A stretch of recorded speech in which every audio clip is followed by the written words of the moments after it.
Hey, what's up? Silas here. In this video, I just want to thank CNN for posting probably the least fake news article that I've read in a while, and I'm not being what's it called? I'm not being I'm not being sarcastic here. I really think this is very excellent, not fake news article. And I'm going to explain why. Because when I first saw this, I saw this on a feed, on a news feed, and it said the title was as follows: Why Kids Love Fascist Cartoons Like Paw Patrol and Thomas. I mean, Thomas is the engine, if you don't know. And for you who don't know, Paw Patrol is this thing where there's this human male, and then he's got these different dogs, and they do different jobs, and like policeman, fireman, what's called construction man, rescue people, kind of things like that. And they do these different things around this town. My nephew really loves it. He wears a lot of gear for it. So when I saw it, I was like, fascist? Like, what are you talking about? And Thomas is the train engine. You know, that whole one where it's like it's a blue train with the little face on the circle thing, like a steam engine thing, locomotive, and then there's a bunch of different locomotives. They do different things in train yards and the different characters. It's a rather long running show, and then I think Paw Patrol is relatively new but very popular. So this article, when I first saw it, I was like, oh wow, that's bad. I thought for a second it might have actually been somebody just making fun of CNN, because there was a time when CNN was doing so much quote unquote fake news that they did this thing where people would make fake news stickers and just write CNN on it and things about ridiculous things that CNN has done. But this is actually an article that CNN posted, and if you bear with me, I'm actually just going to read through it, and I might peter in some commentary. I've read through it once. I'll read through it again. I'm going to go paragraph by paragraph, and then actually give some commentary and see if let me know what you guys think, because I'll try to make the case that this actually is not a fake news when people are like, oh, because, okay, in my understanding, fake news is something when people post something that's ridiculous. So people might call, oh, this is fake news, this is why people don't like CNN. But in my opinion, this is a very positive article that CNN has posted, and really is actually doing good reporting on the state of the nation, or on the state of people that they are covering. Okay, here we go. So, why kids love fascist cartoons like Paw Patrol and Thomas. And this quotation marks in fascist.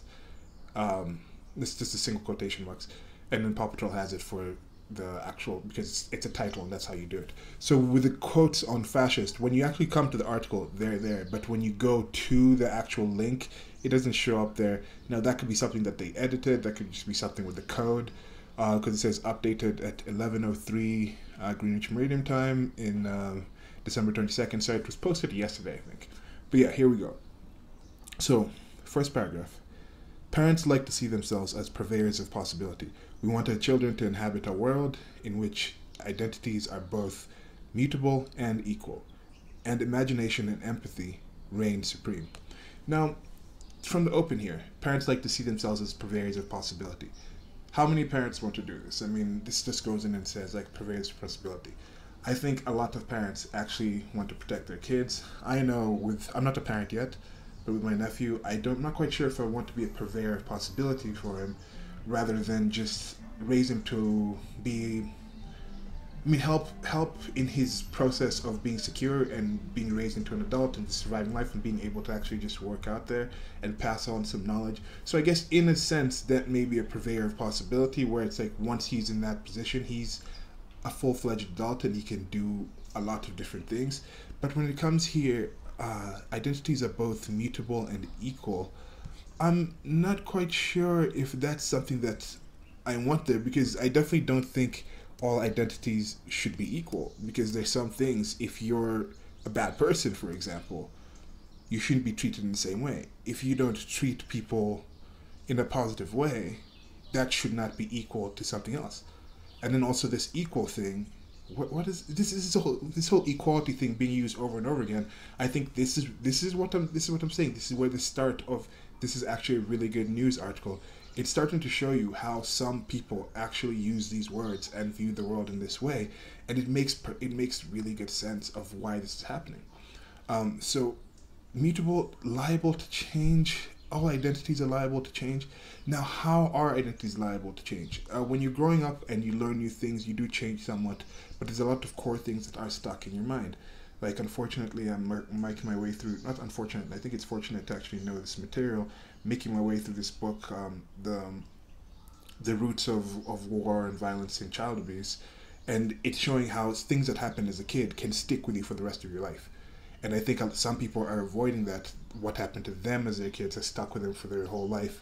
And now they've gotten in a situation where they don't have that idea where you can be something and maintain that thing. Things have to be mutable and equal. Now, mutable and equal, something can change all the time, but it's equal, so it means it's the same as something. So that means even if you've been at this one position, doing this one thing, and then since it's mutable, you can be at one point and then change, and from that do the complete opposite of that, or do something that's rather opposite to that first thing that you were doing, and they want you to still think that no, that's still equal. No, these things don't work. Next paragraph. So, but young children are dictated by their tastes in popular culture, have something in mind. Sorry, but young children, as dictated by their tastes in popular culture, have something else in mind. They're drawn to worlds in which identities are fixed. Order trumps imagination, and transgressions are met with routine punishment. Now, I'm not quite sure about that punishment part. In fact, I'm almost certain that kids are not really... Now, this could be the microaggression type of punishment. What do they mean by punishment here? But no, children do not like being punished. They don't go for that. They go for some order, they go for discipline, they like learning things. They're always asking what's this, what's that, because they want to make sense of things, but does not mean that they want to be punished if they don't understand that thing, if they don't make sense of that thing. Now, this order trumps imagination, and transgressions are met with routine punishment. Identities are fixed. Yes, some identities are fixed. If you're a boy, you're a boy. You're born a boy. I mean, yeah, you can change, you can have some issues around that, but it's a boy. Somebody has stolen something and they're a thief at that point. If somebody's a fireman because they're actually doing the fireman things, they're a fireman. That's their identity. And at least for that time when certain things, when something you choose to do, that is a fixed part of your identity. You can't just switch out of it, in and out of it in that situation. So, back to the article. This clash between what parents desire for their children and what children desire for themselves is most easily observable in cartoon preferences. So often, the more parents dislike a show, the more their children love it. Again, so often had this video where I said, what's a lot? What does so often mean here? I don't think that's the situation. In my opinion, pretty much all the shows that my nephew watches, my sister has seen, at least I haven't found her. There was one show she objected to about this bird that gets hurt all the time, and my nephew seemed to like that one, and I don't know why, but in most cases, she approves of the shows. She doesn't think they're ridiculous. I mean, some of them are like, what's going on in this show, but more on that later. So, back to it. Two of the most divisive shows are Thomas the Tank Engine and Paw Patrol, both of which have been eviscerated by grown-ups on discussion boards, in social media, and in widely shared essays in prestigious publications. This might be a bit of fake news here. So, both of which have been eviscerated by grown-ups. I question if they're grown-ups, if they're really eviscerating some of this stuff, and you'll see it later. I'm like, are these grown-ups? But I think maybe it's why it's not fake news, because maybe this is what grown-ups are today. And, in social media and widely shared essays in prestigious publications. Now that's another thing, prestigious publications. This is being published in CNN. CNN still is considered a prestigious publication. So these places that do consider themselves prestigious are the ones who are actually posting things by quote-unquote grown-ups who are eviscerating a show made for children. That's what prestigious publications do now. So if that's a prestigious publication, then why are people just writing off alternative forms of the news and saying, okay, that's fake news, I shouldn't read that. I'm going to stick to the well-known, respected sources. If you can get this there, I mean, these are the type of articles I think most people see in those alternative places, and you read that headline and you're like, oh no, I'm not reading that. Okay, so back into this. Okay, so Thomas, the long-running television franchise about a group of working trains chugging away on the island of Sodor, has been called a pre-modern corporate totalitarian dystopia in the New Yorker, imperialist and sinister in Slate, and classist, sexist, and anti-environmentalist in The Guardian. That's what I'm saying. These are the prestigious sources. And yet people, presumably parents, spend $1 billion on Thomas merchandise every year. Okay, look, this is what I'm trying to tell you guys. This is why this is not fake news. This is actually a very accurately reported thing. Because look at these sources. The New Yorker, Slate, The Guardian. Think about the articles that you've seen about Donald J. Trump in these articles, or about white culture, or about other things, United States of America, things like that in general. The things that you see in these articles about the world and about people that end up being popular anyway. It shows that this is actually a good accounting of what's going on in the world. They call something fascist, they call something evil, they call something horrible, and then they're like, how do so many people still like this? Because that's actually what's happening. They're covering what's going on. There's a certain group of people who look at something, think it's ridiculous, and then can't wonder why other people are using it. And even on top of that, that same certain group of people, some of them still end up just participating in that thing that they say is horrible. So, back to this. Man. Anyway, classist, sexist, and anti-environmentalist. Okay. Okay, back in. Okay, so I had a laughing bout there. I had to stop it. I gotta start rereading this thing again. I'm going to try to read through, even if I end up laughing, just try to check it down a bit. But anyway, so BuzzFeed called the show terrible and pointed to instances of gender and social inequality that go unchecked in the show. In The Guardian, Ryder is described as a megalomaniac with an implied unstoppable god complex. Nevertheless, Paw Patrol is ubiquitous. That means it's everywhere. Branded merchandise featuring Ryder and the gang outsells most other television shows. According to the recent data from the Licensing Merchandisers Association, a recent Amazon search for Paw Patrol yielded 24,814 results. And with that one, I will definitely agree. Like I said, I'm here in Nairobi, Kenya. Paw Patrol is very popular. You'll see it in stores everywhere. You'll see kids wearing the merchandise, the kids that do wear branded type stuff. You'll see it everywhere. Paw Patrol is very well known. Definitely check out Paw Patrol. Shout out to Paw Patrol. Check it out. but yeah, Unstoppable God Complex, projection much. Anyway, back into it.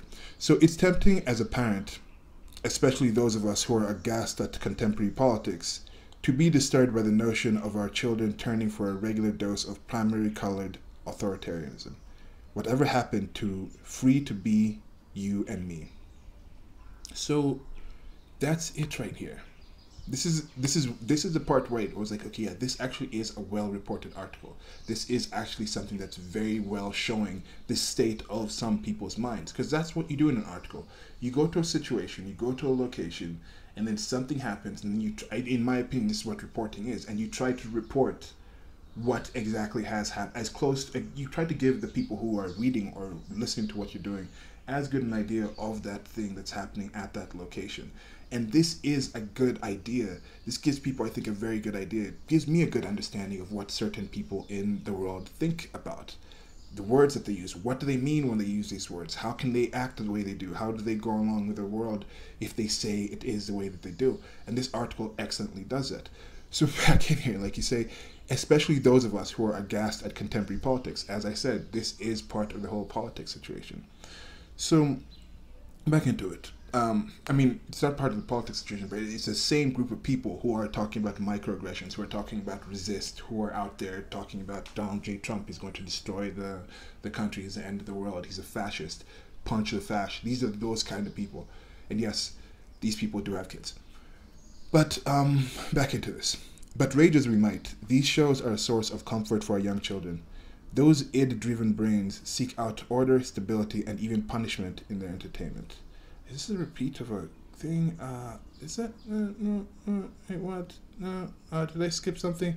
I feel like I talked about this already. I'm scrolling back up. No, is this just actual repeat of before? Yeah. The second paragraph was there talking about imagination transgressions are met with routine punishment. And then here it's the kids want stability and even punishment in their entertainment.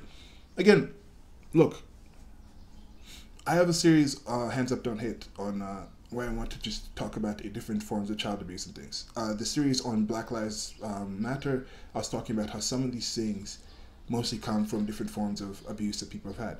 Now, when it talks about punishment here, punishment is not always physical hitting. There's different forms of punishment. There's neglect, there's shouting, there's other kinds of aggression towards your kid, there's other kinds of things that drop the trust in children that are used as punishments. You do this and I'm punishing you for this.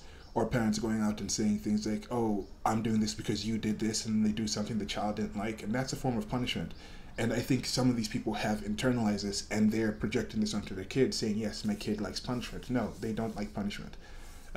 And this repetition, this has just come back up here again. So, okay, back into this. So despite their reputation of innocence, children are bubbling cauldrons of conflicting feelings and impulses. This is especially the case during the toddler and preschool years, when they become aware of their capacity to do bad things and struggle with understanding those urges. So here, they become aware of capacity to do bad things, and yes, I do think this is something that's a good point. Kids become aware of good and bad very, very early. I think a lot earlier than I see a lot of people giving them credit for. So it's very important to understand that you can, at a very early age, start trying to debate and start trying to identify what they think is positive and bad, and try to communicate to them on that level, and like try to convince them this is bad, this is not what you should do. That's why you shouldn't really just hit them, because there's ways to try to get them to understand what they've done is bad. But later on, this kind of anyway. So back into this. The neat moral order of shows like Thomas and Paw Patrol gives them a context for these feelings, explained Tova Klein, director of the Barnard College Center for Toddler Development and author of How Toddlers Thrive. Good and bad are clearly articulated states in these shows, she said. And should one misbehave, the repercussions are clear and predictable. And this is the thing, they say here good and bad are clear, misbehavior, repercussions are clear and predictable. Having repercussions for what you do is not necessarily punishment. And okay, in this situation, I may be conflating punishment with aggression, and they might just be meaning punishment in the just basic sense, where it's like, maybe, for example, if I decide to lift like a weight that's too high, if I decide, okay, I'm going to just try to power clean like 300 pounds or something, and I haven't stretched, I haven't worked up to it, and then I pull something, I stress my back, a muscle gets pulled or something, you could say that's punishment for it. So there's no actual aggression towards me, so maybe it's just consequences. Maybe they're equating that. And yes, I think consequences are good, so maybe it's just the use of it.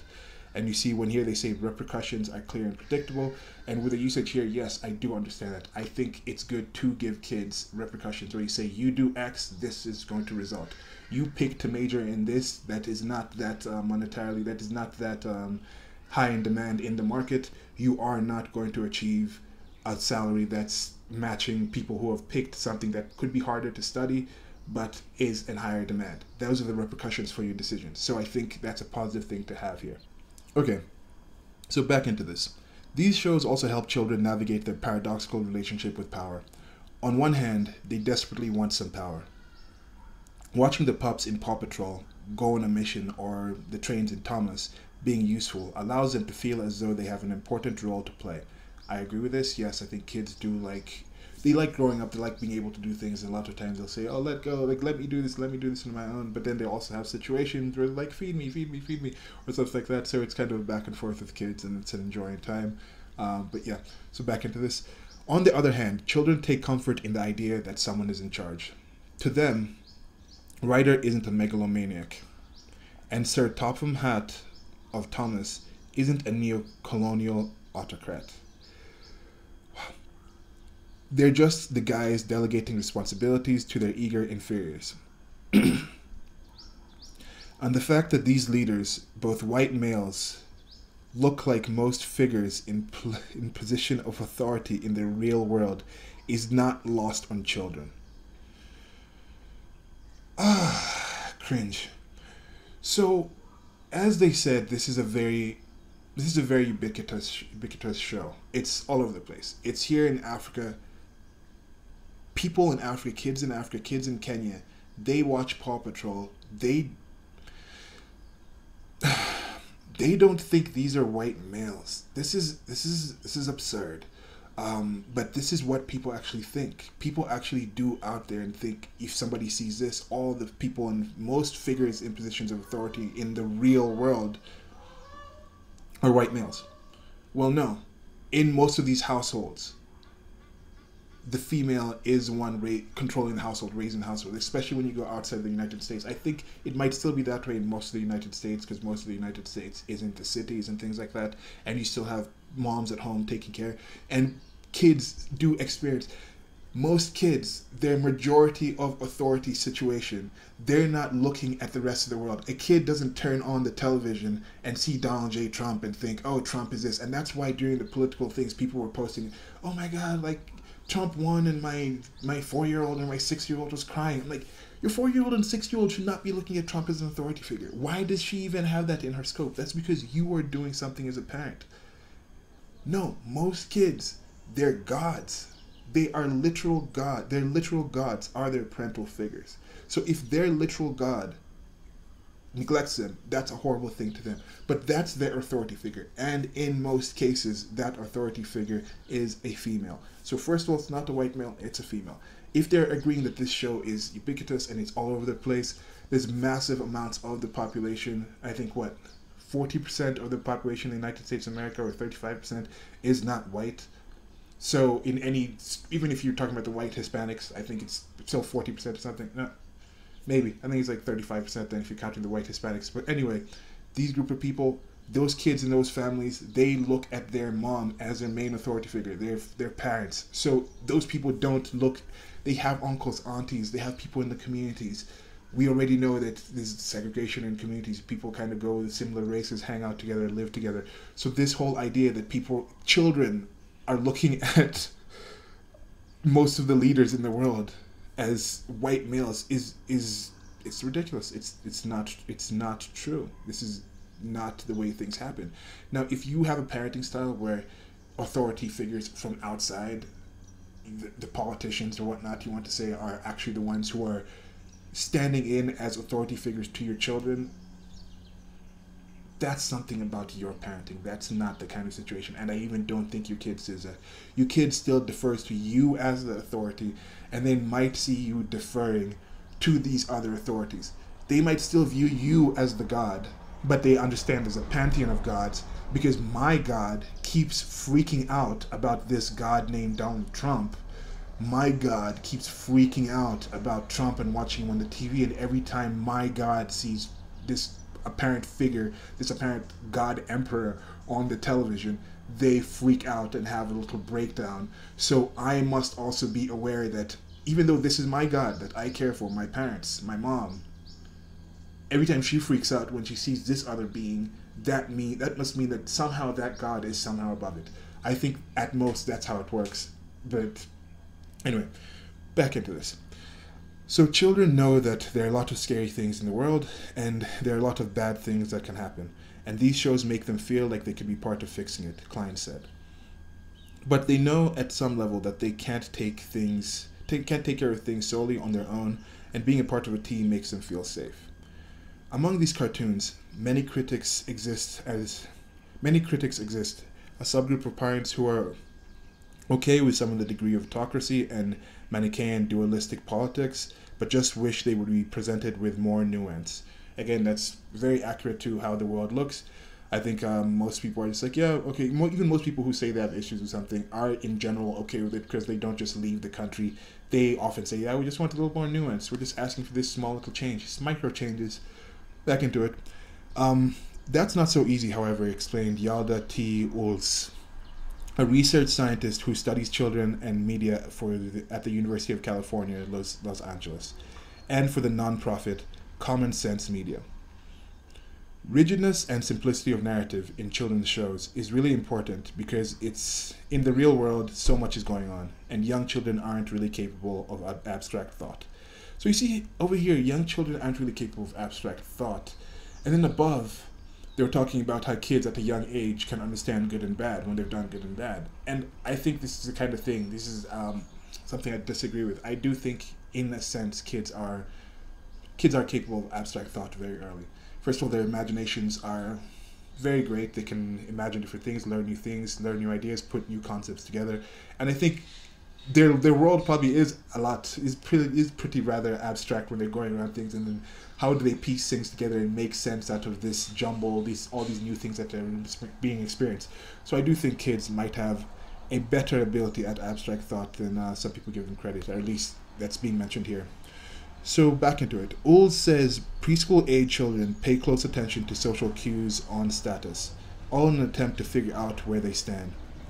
The clearly articulated hierarchies in these cartoons confirm what they are struggling to understand in their own lives, mainly that someone else, probably a parent or teacher, is in charge. And this is what I was saying before. If you are deferring, if you are letting the God Emperor Donald J. Trump on a television trigger you to the point where you're freaking out in front of your child will pick up on that and say, why is my authority figure deferring, being affected in this way? So it's very important to think about how you are behaving around your kid, and your kid can't pick up on these cues. And is that abstract thought kind of, or is that just more direct saying, my ex does this to that, so I should do this to that too? Anyway, so parents concerned with the unsavory elements in the shows like Thomas and Paw Patrol should talk to their children about them, but don't overthink it, Ool said. Very good thing to say, yeah. Don't overthink it. Although I don't really think it's overthinking it. I just don't think over triggered. Don't get over triggered about it. It takes a long time for a child to learn something from media and then apply it to their own life, she said.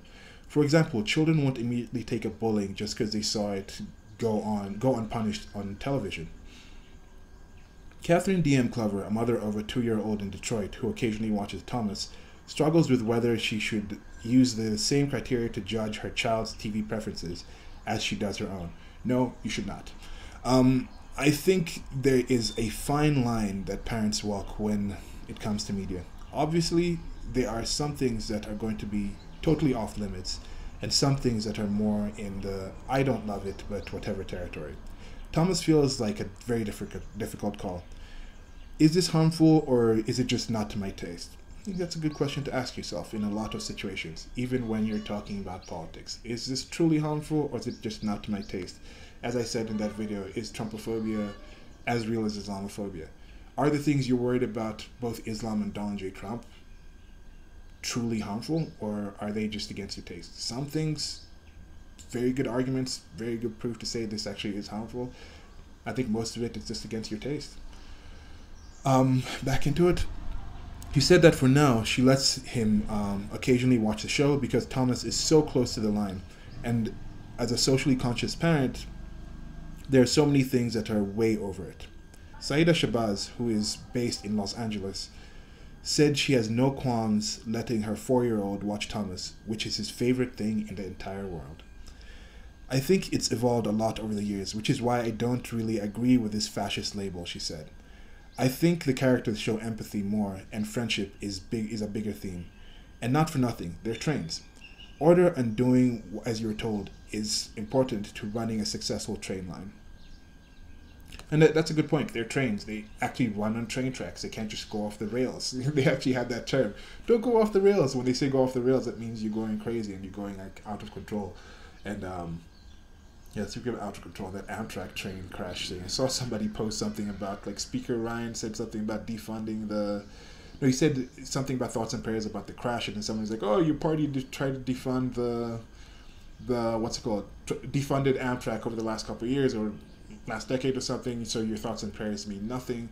And anyway, there's this weird thing when something happens when a politician's there, it's something bad happens, that means even if it was the party, even if it was Congress, the Senate, or whatnot, it's blamed on the politician on top. Yet if something good happens, they say, oh, it wasn't that politician, it was Congress or something. Just an aside there. Back into this. Then there are parents who are okay with the authoritarian elements in children's media, but wish the authorities didn't always have to be white and male. You get that? They are not against authoritarianism. They just don't want it to be white males.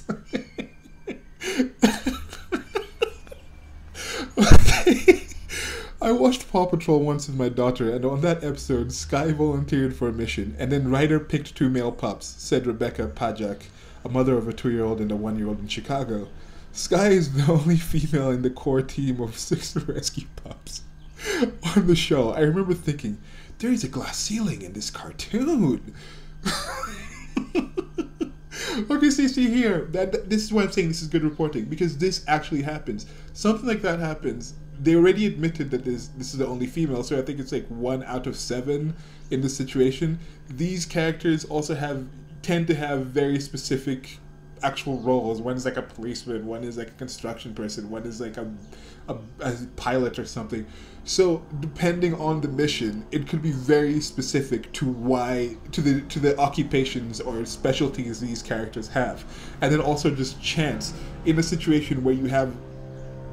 Okay, in this situation, 7 out of 8, or let's say 6 out of 7 of the people available you can pick from happen to be males. So the chances are, even if everybody volunteers to do it, the chances of you picking males do make sense. It makes sense.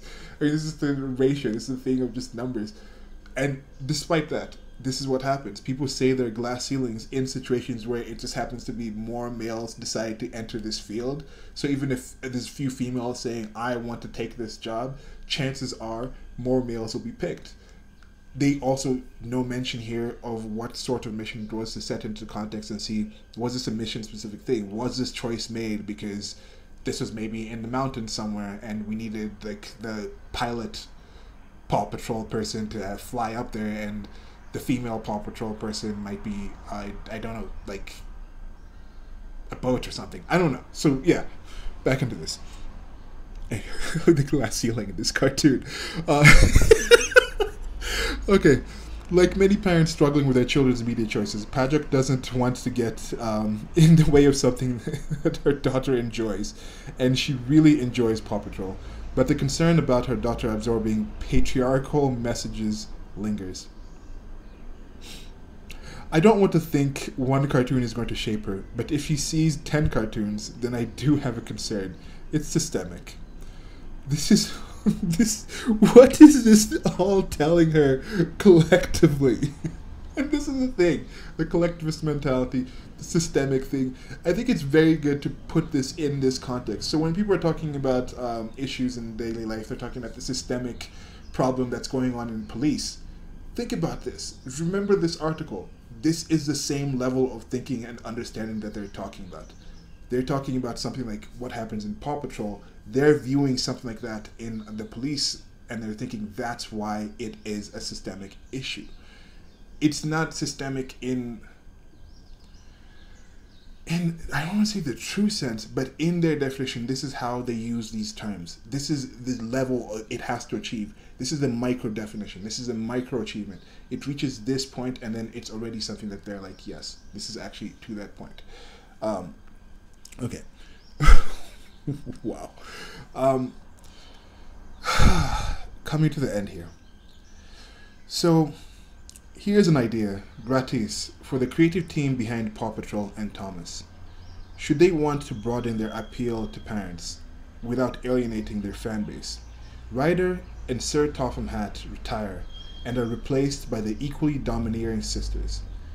This, in turn, boosts the social status of all the non-male characters.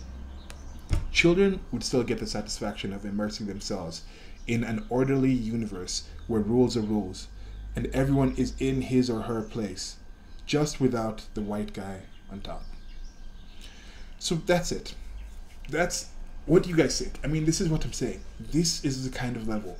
when you see somebody talking about white men run things, this is the level that they're talking about it at. This is a level of confirmation that they see. It is very, very surface level. It is very, very appearance. It is hardly ever actually backed by actual evidence, of finding that systemic thing. And this is that one meme with like Charlie from Always Sunny in Philadelphia, where he's like, attaching things together. And they have that meme to kind of make fun of somebody who has this kind of conspiracy theory thing. These aren't conspiracy theories. This is just something somebody sees in passing and then is like, I know that term fascism, I'm going to use that. Oh, systemic, yeah, that means it's like more than one or two things that have some kind of connection, so yeah, there's a systemic issue. I'm going to go that. I'm not actually going to go into actually the backgrounds of it. But with that conspiracy theory thing, most of the people with that Charlie guy going like that, there's actually connections saying, okay, these people work with these people, and then after these people started, they would do this. But if you actually pin some of these people down and try to ask them, what do they mean by fascist? What do they mean by systemic? What do they mean white men run this? They aren't able to actually come out and defend that. And that's what I'm saying. Is Trumpophobia as real as Islamophobia? Because in some cases, you ask people about the numbers that's happening with Islam, and they're like, okay, I don't really understand the numbers. I'm afraid of this aspect of it. And I do get that because terrorism, the nature of it, it's kind of a general thing. You can't really, like, I guess there's different ways you can guard against terrorism, but it's not a targeted situation. It's not like I can just avoid this war zone, so I'm not going to be a victim of terrorism. So it's kind of everyone that fear is permeating. So I get that. But at the same point, is it really as much of a concern as something like car accidents? People say that. So is that a phobia? Now with Trump, for example, he's done a lot of positive things. He's done a lot of things that he said he was going to do. The world isn't over yet. In a lot of situations, actually, the situation in the United States of America is improving. Yet people are still saying he's fascist. He's going to destroy the country. And then you ask them, what's the actual proof? And they don't normally actually give a lot of proof. So that's it for now. Thanks for listening. I'm going to end with this. There was something with Nancy Pelosi, who is, I think she's the top Democrat, I think, in the Senate or the Congress. I should know these things. These are kind of things I think I rely on the internet a lot, where it's just there, the information's coming, I have easy access. So I don't want to memorize it. She was Speaker of the House for when the Democrats had control of it, but now she's just the top head honcho at the Democratic Party. And remember what they were saying in here. They're talking about how we're not against authoritarianism, we just want different people running it. So the Democratic Party itself, because these are Democratic voters, none of these people in this article, okay, maybe some of the researchers might have voted for Trump, I doubt it though, but none of these parents in this article, if they voted in the United States of America, supported Trump. None of them. I think I can safely say that. So these are the people who don't mind the Democratic Party being authoritarian, as long as it's not a white male doing it. And that's more explanation. That's why they're like, we don't really care if Hillary Clinton has done this and this and this. She's a female. That's going to raise the status of non-males. So that's why we're voting for her. That's why we're going to support her. That's pretty much it. So back to Nancy Pelosi. She was talking about how she said something like theft. She actually said tax cuts or the changes in taxes are theft. So this new tax reform that's come out under Trump is just being rolled out. I think he just signed it yesterday, but it's just come out, and Nancy Pelosi had this reaction to it, and somebody posted like, I can't really understand how Nancy Pelosi thinks this. But similar thing to this article and this thing with Nancy Pelosi. I think Nancy Pelosi is very genuine in what she does. Nancy Pelosi is very genuine when she comes out and says, this is horrible. Trump is doing this. He's destroying the idea, the image that we have of this country. The person had asked, how can she understand the freedoms that were initiated, that led to the initiation of the United States of America, that were enshrined in the Constitution and the Bill of Rights? How can she understand that and think that tax reform, reducing the amount of money that's paid to the government, is theft? And to me, she's genuine because how can she not genuinely not understand what freedoms were there and wake up every morning and be Nancy Pelosi and lead up to who Nancy Pelosi is today, unless she truly was genuine and truly did not understand those things and viewed them in an entirely different way?